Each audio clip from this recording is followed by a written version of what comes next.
ไม่สูงก็พี่น้องเขาค่ะทั้งเซ็งค่ะเนาะมื้อในก็เฮาค่ะเดี๋ยวมากินบาร์บีคิวค่ะเนาะตีร้านไหนค่ะเนาะซื้อร้านมีว่า KBBQ เนี่ยค่ะเนาะในค่ะฮอตมาเย้าค่ะเนาะเฮาค่ะคินกันไว้ค่ะปนดาได้กินค่ะเนาะเป็นร้านหมูย่างเกาหลีค่ะเนาะหมูย่างโกเรียค่ะเนาะตั้งร้านเขาเดี๋ยวมาปั่นทงมือค่ะเนาะปนดาได้เอาของกินค่ะเอาค่ะเฮาก็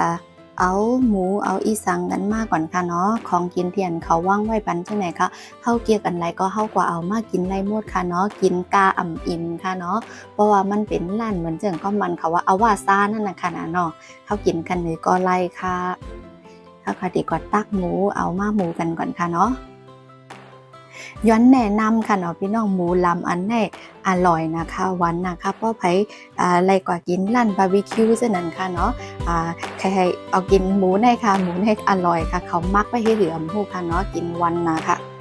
กินเข้มหนาในค่ะเนาะเอาง่ายๆค่ะ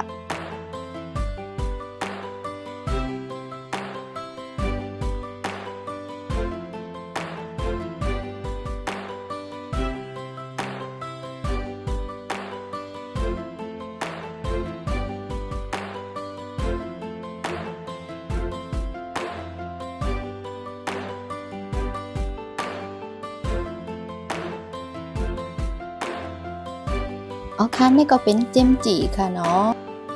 อ๋อค่ะเฮามาเอาทั้งผักค่ะเนาะพุ่นน่ะได้กับหมูย่างค่ะคอดค่ะผักคอดค่ะเนาะเขาห้องค่ะเฮาสิเอาปลาแทงใบง่าค่ะเนาะผักใบง่าค่ะ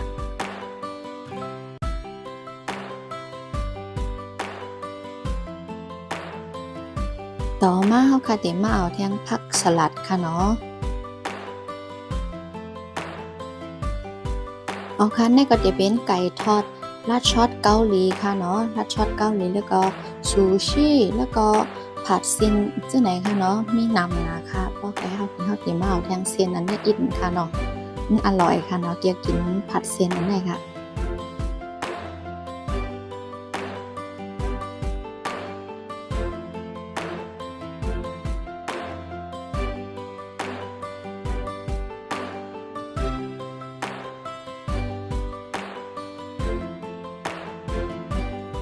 ลืมลัดแบตค่ะพี่น้อง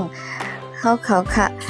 อันเฮามากินบาร์บีคิวในเขาปั่นข้าวย่ำเฮาค่ะ90นาทีค่ะเนาะ1ชั่วโมงครึ่งค่ะเนาะพอเต็ม1ชั่วโมงครึ่ง90นาทีได้ก็เฮาค่ะสิได้กินให้เหย้าสิได้เช่นเงินนั่นค่ะเนาะสิได้เขเงินเหย้าในค่ะเนาะแต่ว่า90นาทีนี่ได้กินเลอเฟอร์ค่ะเนาะพี่น้องเพราะเฮาค่ะกินข้าวที่เฮิรนเฮากินข้าวอำดันถึง30นาทีเฮาบ่กินเหย้าค่ะเนาะค่ะกินไรสบายๆค่ะเนาะใจเย็นๆกินล่อยๆก็แล้วค่ะ90นาทีค่ะอ๋อค่ะเขาขึ้นมาเป็นปันตียังเฮาก็อย่างค่ะเนาะเพราะมันไม้เพราะมันแคมเองก็เขาได้มาเปลี่ยนมันเดียวค่ะเนาะก็ได้มาเปลี่ยนกันเอาพอคำไปกันว่าห้องเขาให้เขามาเปลี่ยนมันก็ไล่ค่ะที่พี่ตักมาเองเหรอแต่ว่ากินไปกินมาก็อร่อย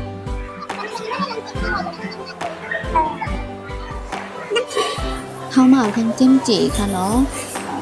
แล้วก็หูพักปึกโกค่ะหูพักปึกซาค่ะเนาะ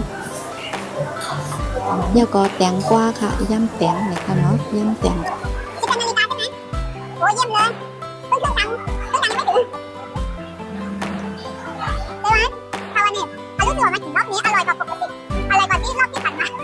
แล้วก็ต้องอร่อยกว่านี้อีกใช่ไหมไม่ใช่อันนี้เดี๋ยวเราให้กิน